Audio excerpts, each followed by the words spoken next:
Welcome to the FitBiz Accelerator, your ultimate guide to launching, growing, and scaling a thriving online fitness business. I'm your host, Tobias Young, and whether you're just starting out or looking to take your business to the next level, this podcast is packed with actionable tips, real-world strategies, and the insights you need to crush your business goals and build the business of your dreams. Now that you're here, let's dive in. What's up, everyone? Welcome back to another episode of the FitBiz Accelerator Podcast.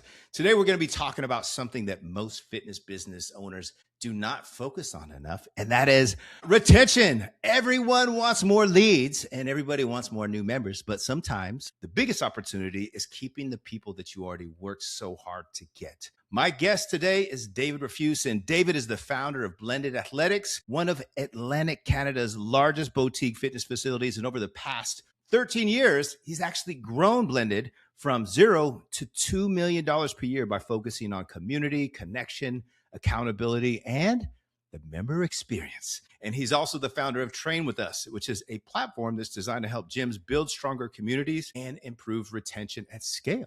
So David, welcome to the show, Mom. Thanks, Tobias. I'm pumped to be on here with you. All right, let's go. And let's start from the beginning. So what made you decide to open Blended Athletics 13 years ago? You know what? In university, one of the guys that I used to train with, his brother won the first CrossFit Games. So Mike Fitzgerald, his brother James, won the CrossFit Games. I was doing kinesiology at school, was doing some PT at the time, loved the gym. I coached competitive swimming. So coaching part was in me, and I grew up in an entrepreneurial family. So the entrepreneurship side, that was in my blood. I was there. And so connecting the two is kind of it made sense. I was bound to open up a gym. I grew up in a fit family, some 4 siblings that all played a lot of sports and took care of themselves, and parents that did the same. So this is where we are. Beautiful. And you grew up from $0 to $2 million a year. So what were some of the biggest turning points along the way that happened for you, man? There were so many. Every evolution of the business over the last 13 years has had to evolve both from a mindset perspective and a systems perspective. So the way we grew from $0 to $100,000 was so different than how we grew to $500,000, so different to $1 million. And then the million was actually I found the hardest. There was this weird level. It's a weird level because all of a sudden the systems that you've created that worked so well to get to $1 million, you almost had to start from scratch to be able to double it to 2 million from there. And it required me to get a business coach and get some help and really understand what was working well and what was it that we needed to change in order to really kind of take that next step. Yeah, that's huge, man, because I tell people all the time, especially fitness business owners, they go and they look at what Alex Hormozi is doing, who's doing $1 billion, right? Or hundreds of millions of dollars. And they're like, oh, I'm going to do exactly what this person or that person's doing, but they don't even have their foundations. They haven't even hit 100,000 yet. And there's different things that you do in order to hit your first $10,000 months. Things are different when you get to $50,000 a month, and there's different when you hit $100,000 a month. So that's why doing the right things and the right steps in the right order is paramount. And then working obviously with the business coach like you did, and I've invested a lot of time and effort and money into business coaches, and I'll never stop getting, help and mentors and those kind of things. But that makes the huge difference that can change the game for you. So that way you're not throwing spaghetti at the wall and just trying to figure everything out on your own and wasting a lot of time and money. But when did you realize that you weren't just building a gym, you were actually building a real community? Not soon enough. I'll tell you that. From day one, it's funny is from day one, we had members that would come in and they're like, the community at Blended, it's so amazing. And I'm just sitting there and I was at the point, I was young early on, and I was in agreement. So I was it is amazing. I just had no idea how I created it. It was just it just happened. And it's terrible because when you're sitting there and you're well, you'll build it and they'll come. I got lucky because some of the things that I was doing just based on my personality and just my day to day, it was creating this community. But the reality was that I didn't have systems in place at the time to create it. And by the time I realized that it actually there was a process, there were systems that we could do and things that we needed to do in order to really facilitate community. I was already pretty deep in the weeds at that point. I mean, luckily I found it, but I mean, this goes back to the business coaching. Like, if I ever could give one piece of advice to someone who's starting business, is like, the first thing that you think of is like, oh my God, it's expensive. Like, I can't do that yet. I'll get a business coach later on when I start making more money. Like, do you know how much longer that's going to take you to get to where you want to go? Like, if I'm doing anything now, my first question is like, has someone done it that can teach me to do it faster? Because like, I would much rather invest thousands of dollars into getting that information early and being able to compound that over the course of the time that I would then go about being like, I'm going to make some money and then invest into it. I'm like, no, like I'm investing into that stuff as soon as I possibly can now, because again, you can only compound time, right? And what I mean by that is like $10,000 this month with the right systems and strategies will double next month. Like, you can't grow 25% year over year without having a system and process in place to do it. Yeah, agreed. I remember I was very stubborn when I first started doing online training. This was 17 years ago. This kind of dates me a little bit. But for about the first 4 to 5 years, I was literally trying to figure everything out on my own. I was just like trying to do this and download a bunch of free things and piece it all together. And obviously I was doing okay, but it wasn't nearly what as successful as like my first year of working with a business coach. Like it changed the game for me. And I was like, man, I should have done this earlier, because if like how you said, you think about the opportunity cost. Let's just say you're making $5,000 a month and it's your first year. And you're like, oh, okay, I'm doing okay. But if you could be at $20,000 with the right type of guidance, you're losing $15,000 every single month that you're not where you could be, like with the right guidance. And then if you're like, man, I got to spend 5,000 or 10,000 on a mentor, like I don't want to do that yet, but you're missing out. So if you think about a year of missing out on 15,000 a month, you just missed out on 150 grand. When all it would have costed you was $5 grand. And it would have shortcutted like all of your time and effort and energy and everything in there too. So I agree with you, David. And then most gym owners are focused heavily on lead generation. Why do you believe retention might be the bigger opportunity? You just set me up, because it's the exact same reason. I mean, we invest so much time and effort and money into getting the new person in the door without sitting there and giving the attention that's needed to keep the person that's already in your door there longer. And, our cost to like at Blended, our cost to acquire new members, $300. So if I want to go and get 10 new members, that's $3,000. Like, that's a big cost. You do that over the course. I mean, for us, we're a large gym. I mean, obviously doing $2 million, we need at minimum 20 to 25 new members a month just to maintain our current attrition, which is, from an industry perspective, is 2 to 3%, which industry standards are like 7+ typically. So like our attrition is so small. Like, we retain the vast majority of our clients, and even still we need to backfill them. And it costs us, give or take, $6,000 to $9,000 a month to do that. It is worth. That was probably my second biggest learning after getting proper coaching and expediting everything. Was like, it's so much easier just to focus on keeping the clients you have rather than trying to constantly go out and get new clients. The other thing is, the clients that you have are also the best way to generate new clients. And the crazy part is, like, they're your perfect avatar. So like the people that they refer to you, the people that they're going to attract are the people that you want, rather than sitting there and spending $1,000 on Facebook ads that are bringing in people that you're like, this isn't even my like, what's this? This person's not going to succeed. Right. And so, yeah, I mean, it was the same premise of like, hire a coach, let's expedite, the structure and the systems and the processes that we need to grow the business. And when you look at that from a retention perspective, identical. It's like, I need to spend money on marketing, but if I'm losing 6 or 7% of my members due to attrition, in comparison to 2 to 3%, like, that is so much more money that I'm spending in order to just keep my gym where it's at. Yeah, absolutely. So whether you're an online trainer, whether you're a gym owner or whatever it is, like, client retention will be the biggest game changer, and it doesn't cost you a dime. Like, all you have to do is like improve your client experience, build the communities, those things. If you think about it, let's just say an average lifetime value of a client is, let's just say, 3 months for an online trainer, if you have kind of like a crappy setup and onboarding and those things. So let's just say you're charging $500 a month. So that's $1,500 for a lifetime value of a client, right? Then let's just say if you can keep that client for 10 months as opposed to just 3 months. Now you're at $5,000 versus 1,500. So it's a $3,500 more. So think about all the extra advertising spend that now you have for marketing. And obviously, if somebody's with you for 10 months versus 3, you're going to get more referrals. You're going to get more testimonials, how you were saying.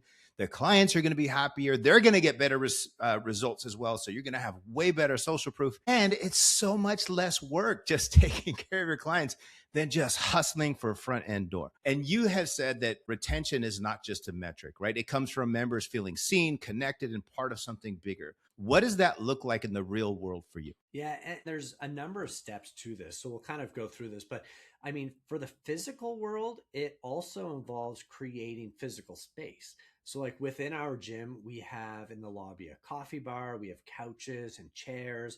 It's summer here in Canada right now, so we've got tables and chairs that sit outside. We have dedicated and created on purpose spaces where members can leave the gym floor and they can connect. And even with our bathroom, like our bathrooms are co-ed, which in today's world is like it's inclusive, That's different. right? Yeah. It's different, but it's full stall bathroom shower. So everyone has their own full stall bathroom shower, like their own room that they go into.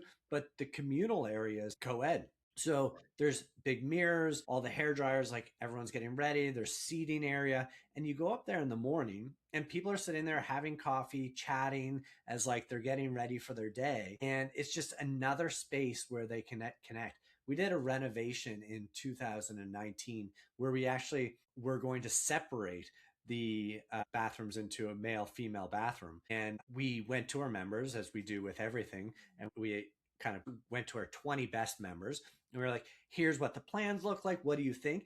The vast majority of them were like, no, like that's not what we want. Like we want to be able to chat in the morning while we're getting ready. So like figure out how to do this, but we just want you to expand your current co-ed space and make that bigger and give us more showers, bathrooms, and so on and so forth.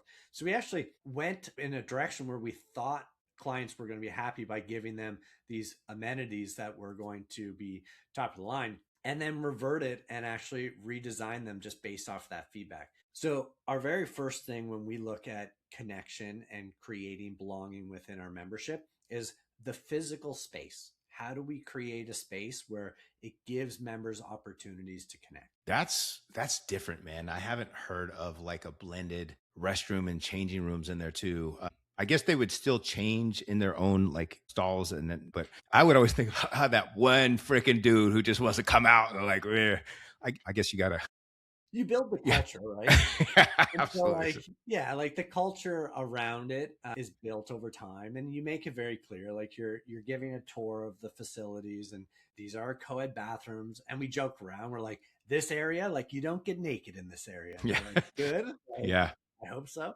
So yeah, I mean, it's a matter of creating that culture. But for us, it was a way to give our members just yet another opportunity to connect. And what kind of events and challenges or different type of experience have worked best for you at Blended? Yeah, I actually think that this is the biggest and most important lever for physical gyms and online coaches to actually pull. So over the years, we've always run events. Again, going back to like the OG days when we first opened the gym, we started off as a CrossFit affiliate. So like the idea of running events at the time was like part of the CrossFit culture, because they had the Open, which was like an affiliate based event that happened all around the world. So CrossFit did a great job at intentionally or unintentionally, I don't know which one it is, but kind of inserting this idea of creating an event within your gym. And so we were doing this in the early days. Now looking back and knowing what we know now and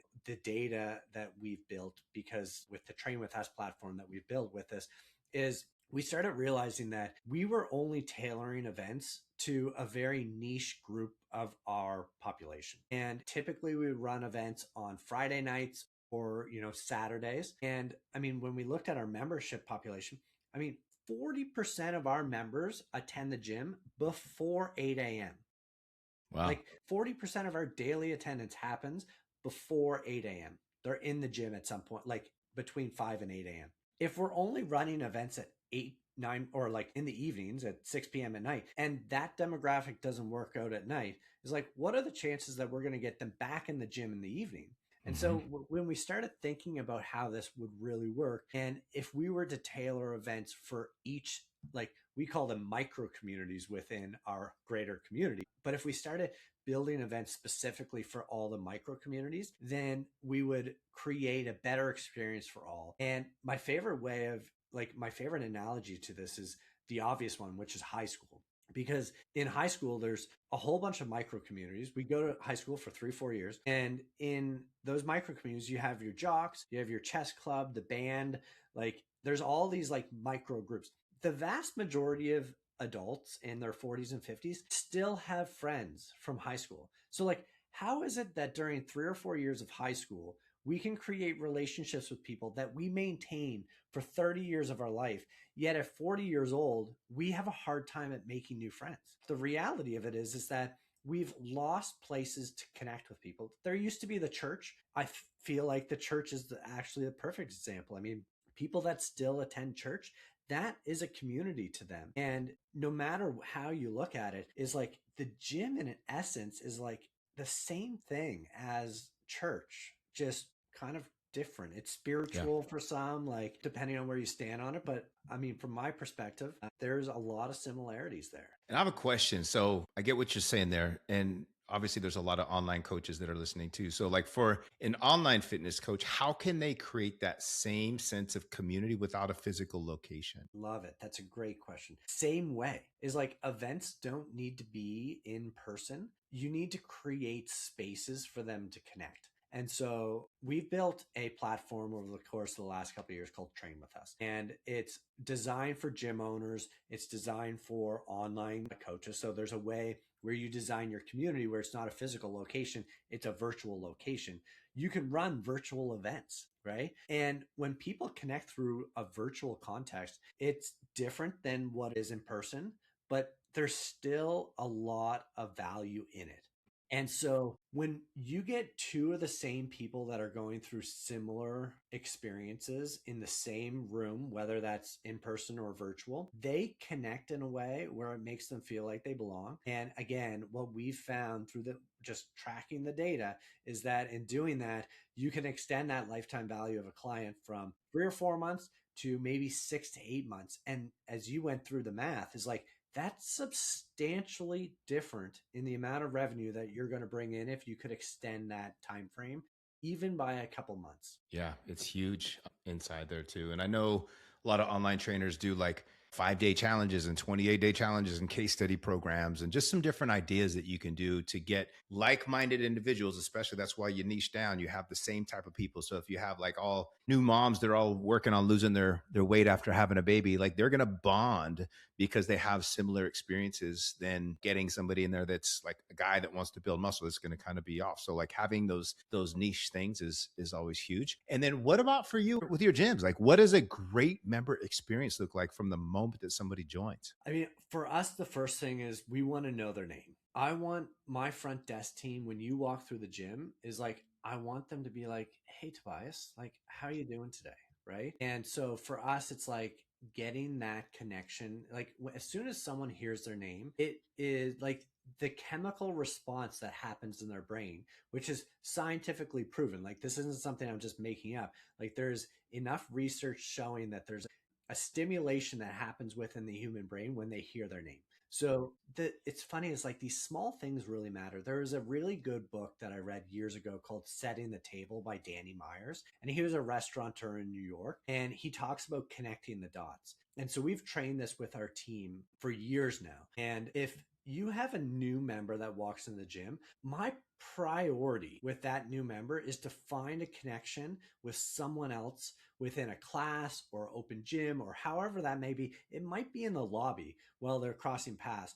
And it's like, Tobias, like, it's not Tobias, this is Dave. It's Tobias, I'd like to introduce you to Dave. Dave just moved here from the US. He's got a couple kids under 5 years old, and Tobias has a couple kids under 5. And then that's the job of the staff, the coach. Like that's it. From there, they're adults. Where that conversation goes from there, it will happen the way it's supposed to happen. They will either connect or they won't connect. my whole job was to create that initial moment to connect. And so really when we look at it as like, when people are joining into the gym, we want to learn as much as we can about them, and we want to direct them in the direction that's going to make them feel like special and feel like they're a part of something as fast as they possibly can.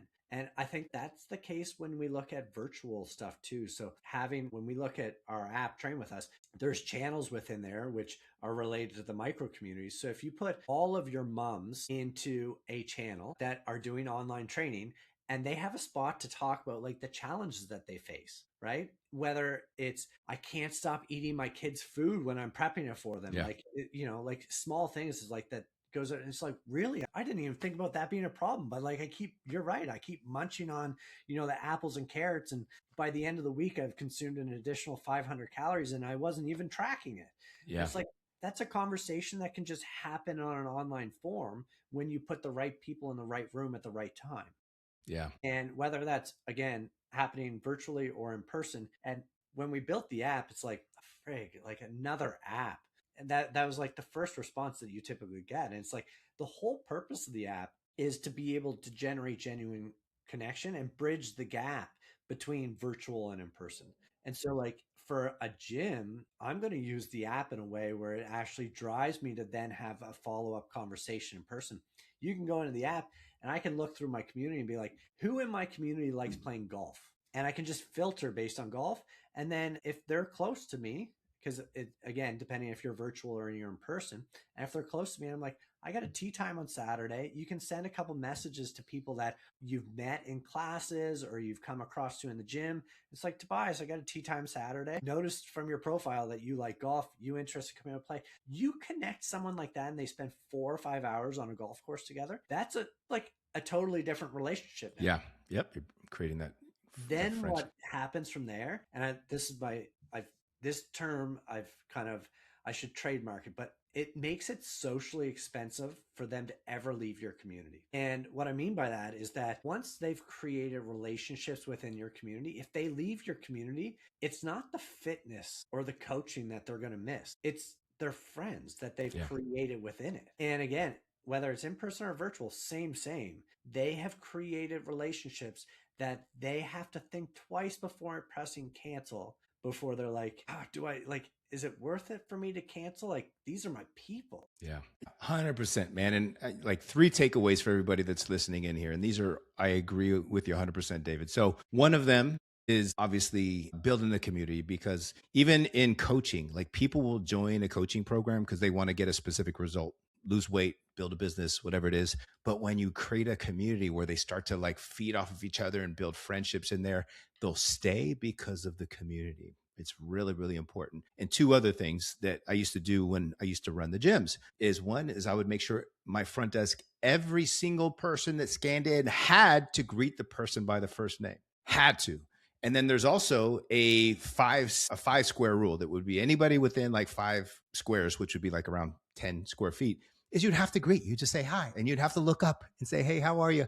Like little things like that. I work out at a gym called City Sports. Nobody says hi to me. I check in. Most of the time they're on their phones. They don't even look up. Or sometimes if they do, they look up.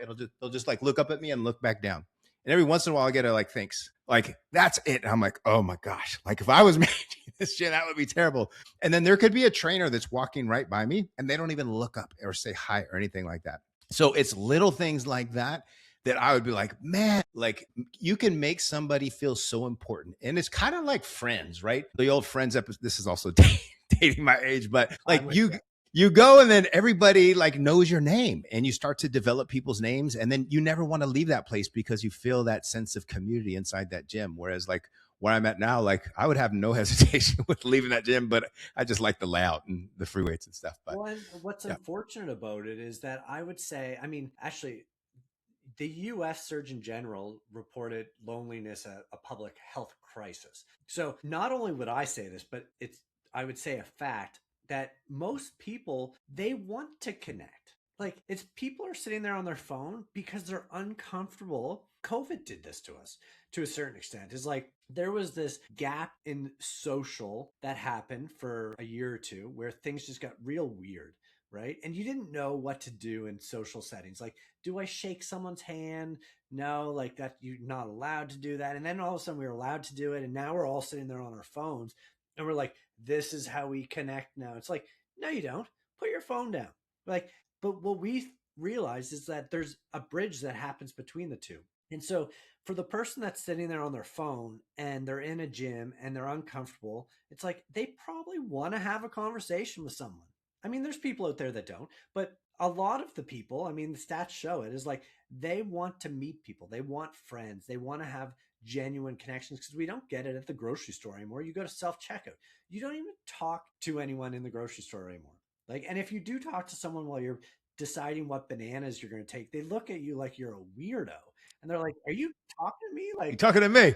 yeah, like exactly. Like, Huh? there's no one else Yeah. around us. Like, yeah, I'm Yeah. talking to you. And so, like, people want to have this connection and they just aren't given the tools to do it. And I think that what we've been trying to do with Train With Us is we've been trying to bridge that gap.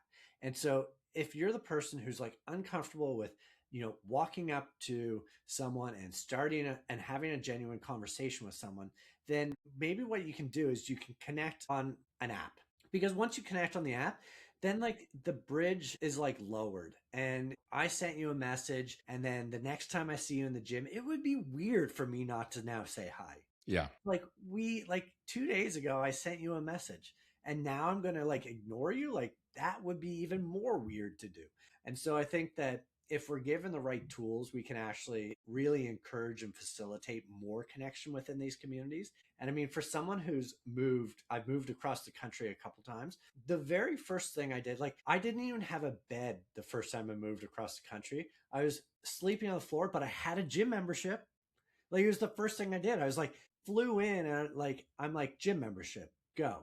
And it was like, yeah, of course. Like, everyone's like, oh, but you like work out and like that's what you do. I'm like, yeah, but I had no friends there. Like, I needed to meet people. And the easiest way to meet people is like, hey, do you mind giving me a spot? Yeah. Like, that's not weird to do. Like, Yeah. Super easy. it's Yeah. common sense. Like, it's expected in the gym. Yeah, I'll give you a spot. Now that was the door that opened. Now I can have the conversation. Nice. Yeah, that's the first thing that I do. People think I'm funny, but like first thing I do when I travel and I go out of town, I go to the front desk in the hotel. Hey, where's the nearest gym? Because I'll look at their hotel gym. It's got like maybe like a little universal thing and a treadmill or something. I'm like, okay, I need to get some workouts in here while I'm here for a week. But now you're launching version 1.0 now, right? And you're preparing to scale globally. So what's the bigger version for the platform? Yeah, there's so many features to this. Actually, there's a travel feature. So if you're traveling, and as we scale this out, I mean, if you were traveling right now and you came to Halifax, Nova Scotia, and you went onto the app, it would actually match you with an appropriate gym. So there's a dozen gyms within my city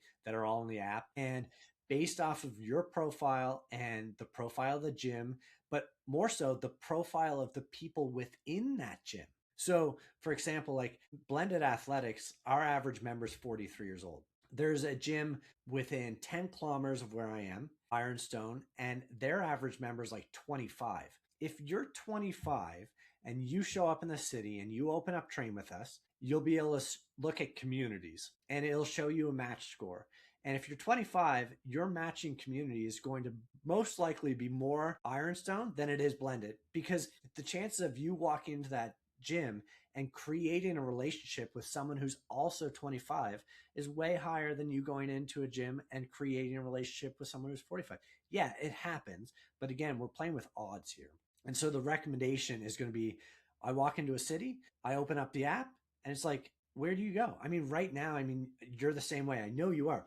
I'm traveling to Saskatoon next week, and I already know what it's going to look like. I'm going to go to Google, gyms near me, yoga, Pilates, a HIIT gym, a couple commercial gyms are going to pop up, a couple CrossFit gyms, and I'm going to be like, I don't really do yoga. Not that I don't love it. Like, I'm not doing yoga today, not doing Pilates. And then like I find 2 or 3 gyms. I'm like, oh, they're pretty close. I go to the website, I look at if there's some class times, what their availability is. I make a call. They don't pick up the phone, down, call the next gym, Yeah.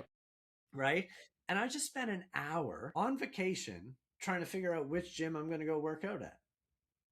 Do you know what's easier? Open up an app. Here is the gym that you should go to. That is like the easiest possible solution. That's what that's one of the things that we've created within Train With Us. I love it, David. Good work, man. And if you can let every gym owner know, and like kind of switching gears a little bit Yeah. about the gym owner, like what's one number that everybody should track besides revenue? Does it have to be one single number?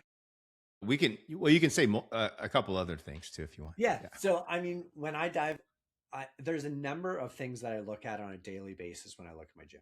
My first is it is revenue. Like I'm looking at like how much is coming through. There's obviously like big trends that I want to start tracking. Attendance is actually very high on my list because if there's specific classes, for example, that are the attendance is like trending downwards, then typically it's like I can see the trend in the numbers before I can see the problem in the gym.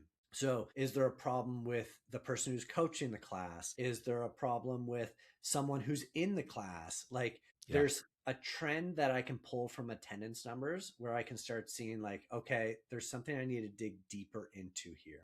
And then like, I mean, for any gym, it's all around sales. So, I mean, revenue is great, but what's impacting revenue? I'm looking at my leads. So like my lead generation, I'm looking at my attrition numbers. And more specifically, it's not just like, great, we have 100 leads that came in. It's like, I want to know what my contact rate is for those leads. I want to know what my showed rate is for those leads. I want to know what my close rate is for those leads, because you could have 100 leads coming in and your contact rate might be 20%. So 20 of those 100 people actually picked up a phone, while your showed rate of those is 80%. So 18 of the 20 showed up and you're closing at 80%. So you got 15 new members. Well, if I'm looking at those numbers, I know my contact rate's my problem. Like I don't have a lead. Most people will sit there and be like, Dave, I just need 200 leads because then I'd go from 15 new members to 30 new members. I'm like, you got 100 new leads. I'm like, you got a contact problem.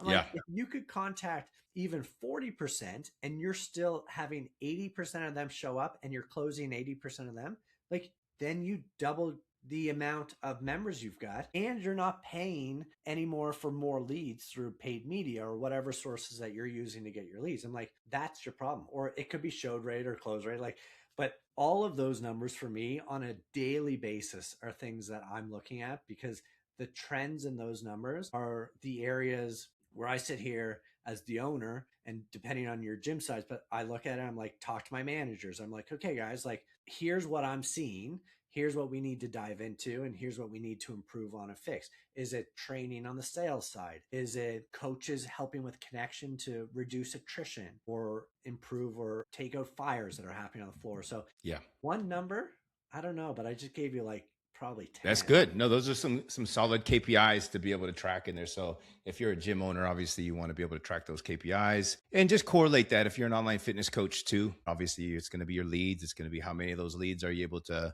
have conversations with? How many can you get on a call of the calls? How many shows of the shows? How many enrolls? And if you have different price points in there too, you want to know like average value of your deal size and LTV and all your different things, your CAC. So like those are some simple things to be able to focus on, which I love. Now, guess what? It's time for what we call a rapid fire. So what I'll do is I'll ask you just a couple rapid fire questions. I actually got 5 of them here for you. So it's just first thing that comes to mind, like one sentence without having to overthink it. Are you ready? Yep, let's do it. Let's go. What's one business book that has made an impact on you? I know you mentioned one already, but maybe there's something else. I mean, How to Win Friends and Influence Others would be my second one, top of list. Yeah, good. Is that Dale Carnegie? It is. Yeah. What is one habit that has helped you become a better leader? Just, I'd say training for myself. I lead by example. And so if I'm missing my workouts, I'm getting antsy. Yeah. I'm not putting forth the same effort and energy that I should be. So taking care of number one. Yourself. Yeah. What matters more for retention? Great coaching or a great community? Great community. What is one thing that every new gym owner underestimates? Understanding their numbers. And then finally, last one. What's one thing you wish you knew 13 years ago? To hire a coach faster. Let's go. So David, man, this has been a great conversation. And obviously the big takeaway is that growth does not always come from chasing more leads, you guys. Like sometimes the best growth strategy is creating such a great experience that members stay longer, they get better results, they refer their friends, and they never want to leave. So where can people learn more about blended athletics and train with us? Yeah, you can find us online. So www.blendedathletics.com or www.trainwithus.app. You can find me on Instagram, David J. Rafuse. Both trainwithus.app and Blended Athletics are also on Instagram. But you can always send me an email anytime you have questions, dave@blendedathletics.com. Nice. And I'll put all those in the show notes down below. So if you're watching this or listening in, you can get it there. And David, thank you again for joining me. And to everybody listening, we'll see you on the next episode of the FitBiz Accelerator Podcast. Thanks for tuning into the FitBiz Accelerator. If you found value in today's episode, make sure to subscribe so you never miss a tip or strategy to grow your online fitness business. And if you're ready to fast track your success, don't forget to check out tntfitprocoaching.com.